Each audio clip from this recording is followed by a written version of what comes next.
Hindi ako prepared today actually to see all of you guys in one place. Pero nakakatawa, dami kong nakita ulit after a long time. Siyempre yung mga nakasama ko before for almost a decade already. It brings me so much joy and happiness na kahit papano medyo parang for the past 2 years din kasi wala tayong maganap together dahil syempre busy rin and nagkaroon din ng kabisihan kayo sa buhay nyo at the same time. But syempre una sa lahat, this event will not be possible if not for syempre sa Antenatics. Maraming salamat. Thank you for bringing all of the people who matter to me in one place. Syempre kay Miss Nate, sa Lola Carlites ko, maraming salamat. Ang sarap lang sa pakiramdam kasi ang tagal ko kayong hindi nakita. And seeing all of those things kanina sa AVP and all your messages right now, mas doon ako sa kung wala kayo, wala ako. Mas nai-inspire niyo ako kesa nai-inspire ko kayo. That's how I see it. I think yung mga bagay na ginagawa natin, we are placed in certain places in our lives because we have a mission, we have a purpose of paying it forward, being good to other people, and of course, in all of the things we do, we showcase the love of God for us. I think that's what really matters. At the end of the day, kahit ano pang nararamdaman natin, may it be good or bad, not all days are good days. But with the Lord, everything is perfect and everything is well taken care of. So, with everything na naibigay niyo sa akin for the past decades, to all my supporters, may it be new or yung nandyan na talaga for the longest time, maraming salamat. You give me enough reason for me to keep on continuing what I've started. Hindi ko magagawa yung mga bagay na nagawa ko. Hindi ko mararating yung mga achievements na nagawa ko sa buhay ko at sa career ko if not for you guys. Malaking part kayo, if not you're a huge chunk of it. That's why masarap sa pakiramdam na nagagawa ko yung mga bagay na gusto kong gawin and yet naisasama ko kayo sa journey na yun at nabibigyan ko kayo ng inspiration to do the same in your own small way. Kasi in doing good deeds naman, hindi naman nagmamatter yung liit at laki. It's the intention. It's the purpose of doing good to other people. So maraming salamat. It's very nostalgic for me to be able to see all of you here, to see all of the past, yung mga picture natin ng araw, especially to the people na nakasama ko for almost 15 years. Diba? So, yun, thank you so much po. Maraming salamat sa pagpaparamdam sa akin ng pagmamahal sa araw-araw kahit hindi tayo madalas nagkikita because I'd like to believe that there's always love in absence. There's always love in distance regardless. So, I think yun yung nagmamatter sa akin ngayon and that's the reason why laban lang tayo. Never din. May awa ang Diyos at mabait ang Diyos. Maraming salamat. Ang mahal ko kaya. Alright! Grabe ang napakinggan natin mga kasembreros no, kay Alden. Pero mga main items natin mga kasembreros ay ito sa Catherine may bagong post no, sa kanyang Instagram account. Tapos mga peke talaga lumabas na naman yung mga fake na mga videos dun sa kumain niya sina Ma'am Catherine mga kasembreros. So ito na naman si dito si Karen Alfaro no, lumabas na naman ng totoo na mga peke at saka edited nga yung picture ni na Mayor Mark Alcala at saka ni Ma'am Catherine mga kasembreros. So itong sorry po si single out ako dito no kay Ma'am Karen Alfaro. Napagalata ay nako po. So kasi nga 'di ba video nang nilabas dito tapos kunwari ay nagahag at sweet na sweet si Ma'am Catherine kaya Mayor Mark Alcala. Tapos payat dito si Mayor Mark Alcala at saka si Catherine. Tapos yung una dito ay parang kumakain daw sila kunwari, tapos uminom ng parang mainom na hindi ko alam kung beer ba ito or champagne mga kasambreros. Pero yun, sobrang halatang edited siya mga kasos. And always remember kapag may tatak na Karen Alfaro, ay tatak AI po yan mga kasambreros. Sorry. Sorry po kaya Ma'am Karen Alfaro. So, yun po. Hindi ko lang sure kung bakit nila ginagawa talaga ito mga kasambreros. Siguro no, for the sake of reactions, no? Sorry po. Let's keep it as it is na yung mga pictures na naman. Grabe, laman ng headlines ito kagabi mga kasambreros at ng mga feeds sa Facebook at TikTok. Itong video at saka, ay nako po. Video at saka pictures na kumanya sa Mayor Mark Alcala dito sa sa may hindi ko alam kung nasang restaurant na ito mga kasus. Grabe yung dito parang hindi ka na maniniwala minsan sa mga ganito kasi dahil na rin sa mga pinapalabas at saka ni-edit ng mga AI, pinapost ni ganito, tapos ni-repost din ng ganito, tapos hindi alam na fake pala. So ganoon no, yung mga tao tuloy ay nagsishare, tapos alam mo yung nagpapakalat ng fake information or fake edited na mga videos and pictures mga kasambreros. So yun no, talagang grabe yung kanilang edit mga kasambreros. So pero tayo ay team panatag no. So tapos ito na marami ang nagsasabi din dun sa mga damit no na magkakapareho sina Mayor Mark Alcala. Marami naman actually ang sumusuot ng mga yung sa white, tapos yung sa hindi ko na yata na-save yung video. Yung sa white, tapos dun sa may cap at sa cap, tapos dun sa may parang logo ng Leon ba yun? Something like that sa siguro hindi natin nakikita din sa iba kasi may mga nakita na kung sinusuot ni Alden, sinusuot ni Cap, tapos sinusuot din ng ibang artista. Pero hindi ko na binibigyan ng pansin kasi nga nakafocus tayo dun sa Cap din, tapos ganito rin kay Mayor Mark Alcala. And always remember na yung stylist no nagpa-part ng glam team ni Kath ay si Ma'am Justin Benitez, which is pinsan ni Mayor Mark Alcala at ni Don Victor Alcala mga kasambreros. So may mga times na ganoon no, siguro nagkakaroon ng ibang style, ng iisang style and so on. So pero tayo po ay team panatag pa no. God bless na lang sa mga nag-edit pa ng mga videos at saka mga pictures mga kasambreros.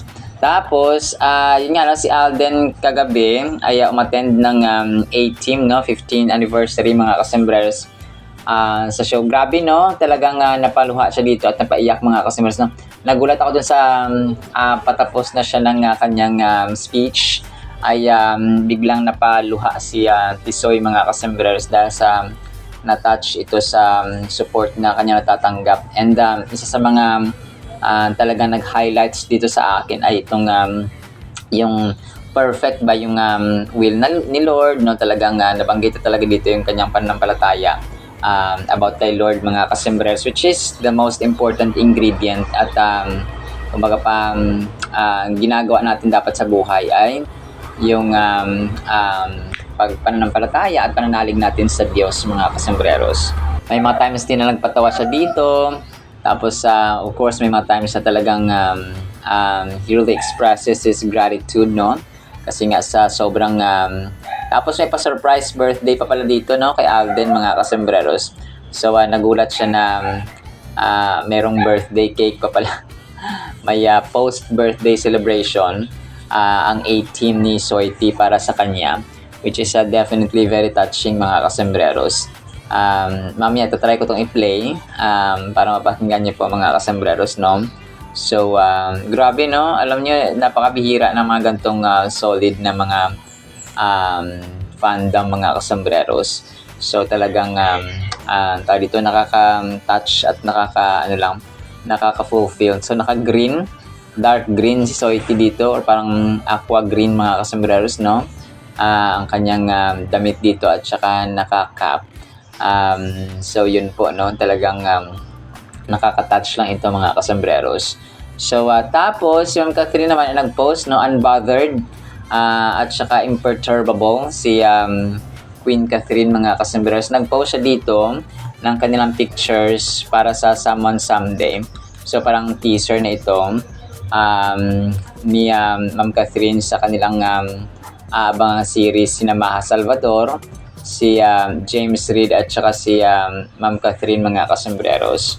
So naka-black dito sina James at saka si Maha, tapos siya naman ay yung naka-stripe niya na damit, mga kasembreros, dun sa Netflix nga nila na media launch. So dalawa yung pinost niya dito pinost kasi ng Netflix yung kanyang picture, no, na naka-stripe na black and white. Tapos ni-repost niya sa kanyang Instagram account, no. Tapos parang insinuation na tao dito na mahalaga kasi nga pinost ito pinost ng Netflix yung kanyang larawan, no, na stripes yung kanyang suot dito, mga kasembreros. Tapos ang cute ng dalawang estudyanteng to, parang rinak nga, mga kasembreros, yung linyahan ni na Joy and Ethan doon sa para maghihiwalay na sila sa Hello Love Goodbye, mga kasembreros. So na yung parang binibigyang parang gustong pigilan ni Ethan si Joy, mga kasembreros, na hindi na sana umalis para magtrabaho sa Canada. Pero yun, medyo mahina lang yung audio, mga kasembreros. So pero ito yung parang last scene na aalis na si Joy, tapos parang pinipigilan pa ni Ethan, mga kasembreros. Tapos si Mami Min, nag-throwback siya ng malala, mga kasembreros. So yung pictures ng Super Ingo, no, nakasama sina Makisig Morales, si Jairus Aquino, tapos yung ginawa niya, yung mga batang pictures nila doon sa Super Ingo. Tapos yung lumaki na sila ng mga kasembreros, si Joshua Dionisio.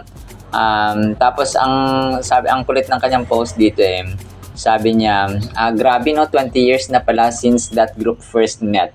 A true production or true product of ABS-CBN, 3 hearts. Parang kailan lang magkakasama sa set, naghihintayan sa taping, sabay-sabay kumakain habang nagkukulitan ang mga bata. So ang ginawa pa ni Mami Min, kasama pa yung mga nanay, no, na mga bata na nakasama niya dati sa taping. Tapos nung time na in-invite niya sila para magkaroon ng gathering dun sa bahay nila, nung nagpa-slide pa sila, para naglaro na parang mga bata rin yung mga nanay at mga parents, mga kasunod nanay at tatay. So sabi dito ay from taping parents to taping friends, hanggang ngayon buo pa rin ang connection kahit iba-iba na ang career paths na tinahak ng mga bata. May kanya-kanya ng mundo pero the bond nandun pa rin. Nakaka-proud at nakaka-bless isipin na hindi lang memories ang nabuo, kundi tunay na friendship. Hindi lang mga anak, pati ang mga magulang. Thank you, Lord, for the laughter, the growth, the journeys, and the friendships that stood the test of time. Some things may change, but the love and connection remain. Special thanks to Miss Shigatan Corky Villalobos, the very matiyagang road manager ni Super Ingo, ang paring Jomar. Si paring Jomar yung dito si Jairus Aquino yata, mga kasembreros, no? Tapos si Ingo nga dito ay si Makisig Morales, na tatay na yata, no? May asawa na si Makisig Morales. Tapos sa pangalawang post naman niya, dalawang post ni Mami Min sa kanyang Instagram. Sabi niya, nako, sorry talaga, may paring Jomar. Na-miss ko pala isama ang now and then pictures mo, super cute mo pa naman nung bata ka. From chubby cheeks to ngayon na, ayan na, grown up na pero same smile pa rin. Si Jomar, si Jomar pa yata hindi ko alam, si Joshua Dionisio. And of course, here are some clips from Super Ingo. Grabe the memories, parang kailan lang nasa taping set tayo. Mga bata naglalaro sa gilid habang kami, mga parents, nagkukintuhan at naghihintayan. Time really flies, but the friendship solid pa rin. Cheers to childhood memories and throwback kilig, and friendships that grew up together. So yun siya, no, mga kasembreros, talagang ang kulit ng grabe ng pictures dito, mga kasembreros. And of course, iba kasi yung dating kapag bata pa. Mga bata pa, mga kasembreros. Andito yung mga clips, no. Naka-mute kasi siya, no, walang boses, mga kasembreros. Gusto ko sana siyang i-play mamaya. Ito yung mga times yung mga eksena ni Makisig Morales, ni tayo ito ni Kath, no, na talagang sobrang ang cute pa nila mga kasembreros. Si Anthony Fernandez pala yung tatay nila dati dito. Tapos yun, sobrang si Jairo, si Joshua Dionisio. Basta ang cute ng mga pictures nila mga kasembreros, as you can see sa inyong mga screen. So talagang ang bilis ng panahon. So gusto ko mang i-play ito pero ay walang boses mga kasembreros, naka-mute siya. Na na-post ni Mami Min mga kasembreros. Tapos ito, may close up dun sa may pag-attend ni Sir Alden ng Until She Remembers. Parang na-recognize pala siya dito ng host, no? Sina Dingdong Dantes at Alden Richards mga kasembreros.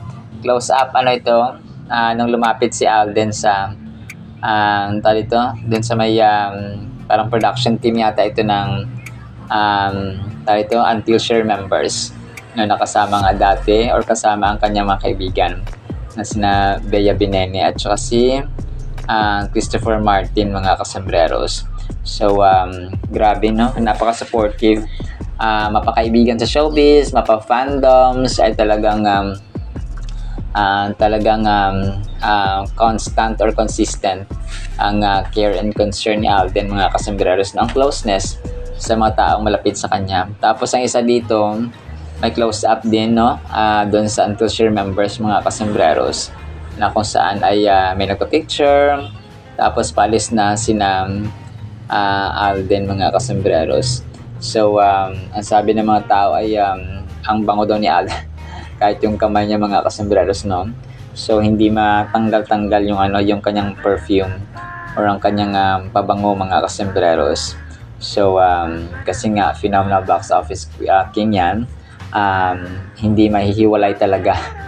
hindi mamahalin kung kaya ganoon, no. Long lasting ang amoy, ang bango mga kasembreros ng pabango ni phenomenal box office cinema king, kasi nga mamahalin. Tapos last item natin mga kasembreros, yung BYD ni Alden, no, parang na-feature kagabi yung mga parang dinescribe kung ano yung mga features ng BYD Atto 3, no. Tapos dito ang nagsasalita ay si Jack Maner, content creator. Tapos parang dinescribe niya yung kagandahan ng BYD mga kasembreros, na BYD car. So try ko itong play mamaya, no, pero parang hindi naman interesting masyado para sa inyo kasi hindi si Alden yung nandito. Hindi nila siguro natin i-play. So yun po, no. Pero yun, ang galing na kasi di ba related si Alden sa BYD, na siya yung brand ambassador mga kasembreros ng BYD car. So yun po, no.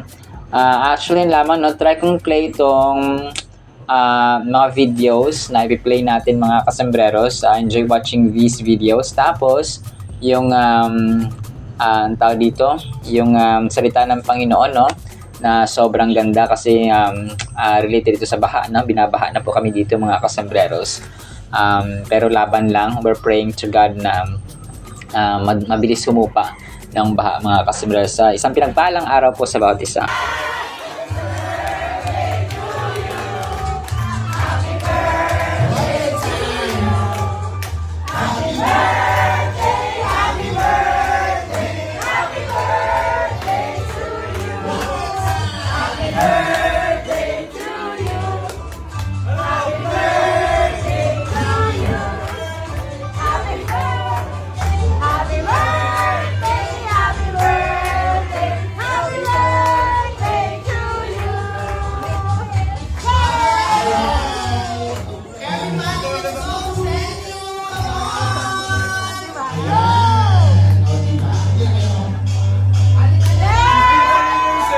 Para po sa ating Word of God, ginawa ko po itong salita ng Panginoon mga kasunod sa topic, sa ibabaw ng baha.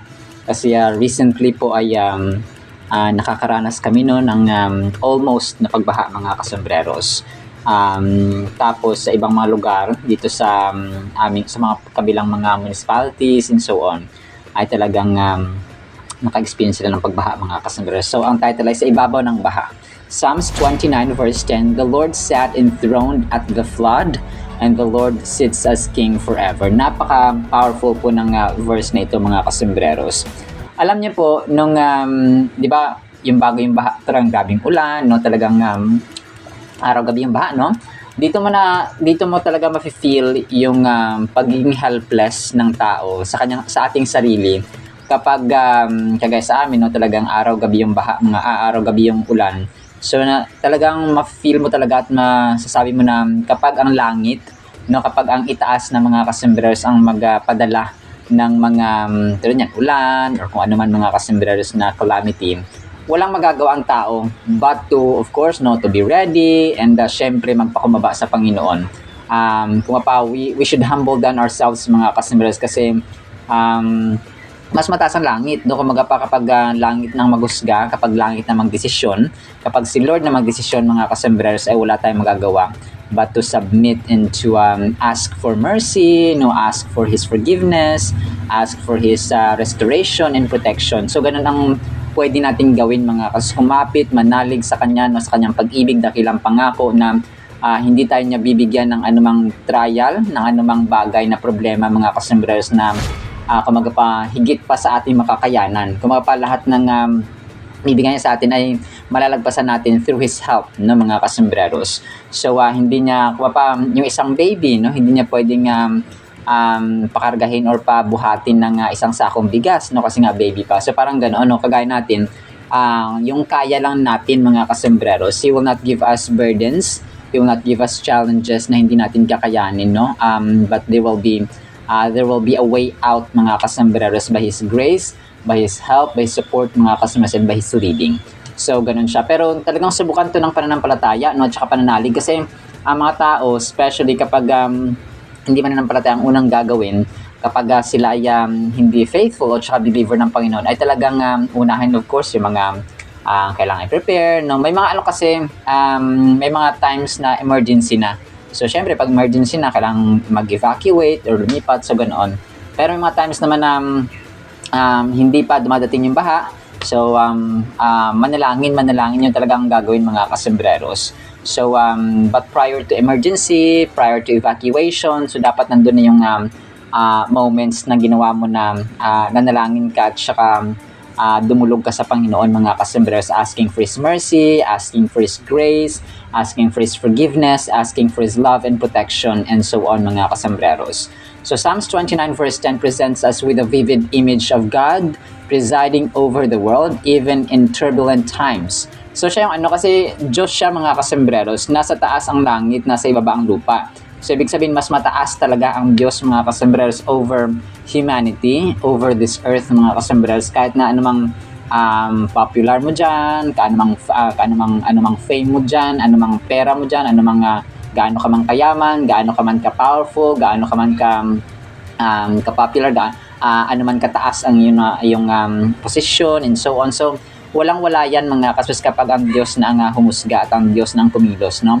Unstoppable at saka walang makakahadlang kapag siya na po ang mag-order, siya na po ang mag-approve, no, mga kasembreros. Kung kaya it's really reminder sa atin ng Diyos ay mas mataas sa atin. The verse assures us that the Lord reigns supreme and that His authority is unparalleled. So walang kapantay ang kanyang power, ang kanyang might, ang kanyang authority, ang kanyang supremacy, ang kanyang sovereignty ay unparalleled. Ibig sabihin po ay hindi mapapantayan. Walang makaka-equal sa kanya, no? Kasi walang katulad niya, no?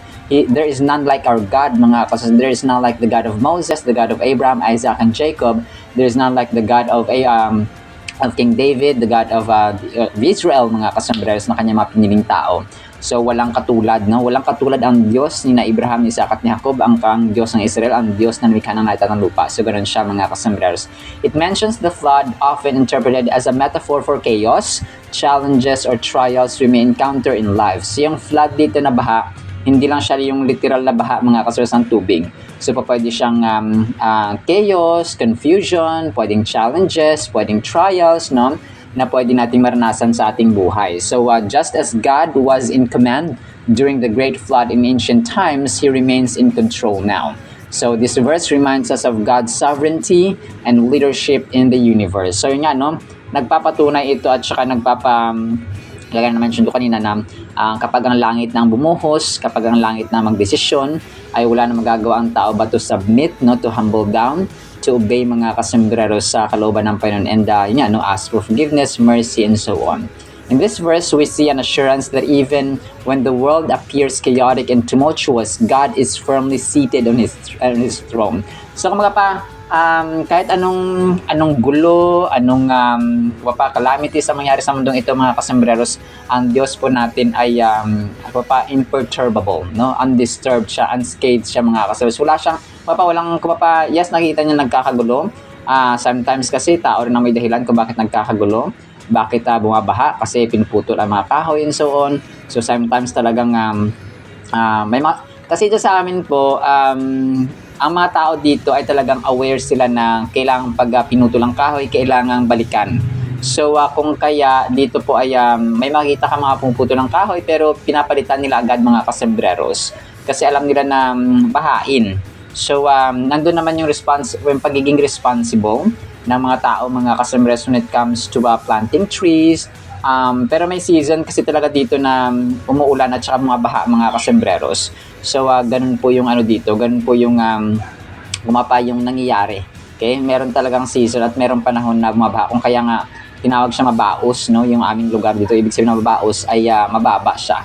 Tapos binabaha mga kasos. Yung isang barangay naman sa kabila, ang tawag doon ay lawaan. Ibig sabihin ng lawaan, lawa, no, parang lake siya mga kasos. Kasi nga mababa rin po mas mababa doon yung area at mas unang binabaha mga kasos. Ganun po yung setting dito sa amin, no, mga kasembreros. So yun, pero it's a reminder na kapag ang Diyos ang humusga, we have to always na maging humble tayo sa kanya mga kasembreros, especially sa pagsunod po sa kanyang kalooban. So pero nga, such images evoke the understanding that God is not distant, rather He governs all creation and watches over us with great care.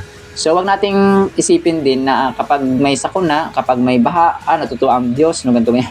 So hindi po siya natutuwa. Actually, tinetest lang po yung ating pananampalataya na kung meron bang sakuna, saan ba tayo kakapit, saan ba tayo dudulog, saan ba tayo tatawag, no, kundi sa kanya mga kasembreros. The flood represents all kinds of tumult in life, highlighting the idea that challenges and storms are a part of human existence. Whenever we experience difficult seasons, it is comforting to know that God oversees every situation. His rule persists no matter the chaos surrounding us. So, parang napaka-amazing nating isipin at saka damhin mga kasembres yung truth na meron tayong problema, yes, pero ang Diyos po natin ay ang ating overseer. Nakita niya lahat ng nangyari sa atin and as a matter of fact, nag-aantay lang siya ng may problema to. So, anong gagawin niya? Okay? Yung response natin and the way we act toward the situation is very important. Yun po yung mahalaga mga kasembreros sa Diyos natin. So, kung bibigyan ba ito ng problema, magmumura ba ito? Susumpain niya ba ang Diyos? No, parang ganoon. Sisisihin niya ba yung mga tao? Or ganito, ganyan? So, ganoon, no? So, may iba-iba kasing paraan, no, ang tao para harapin yung kanilang problema. So, yung iba naman ay,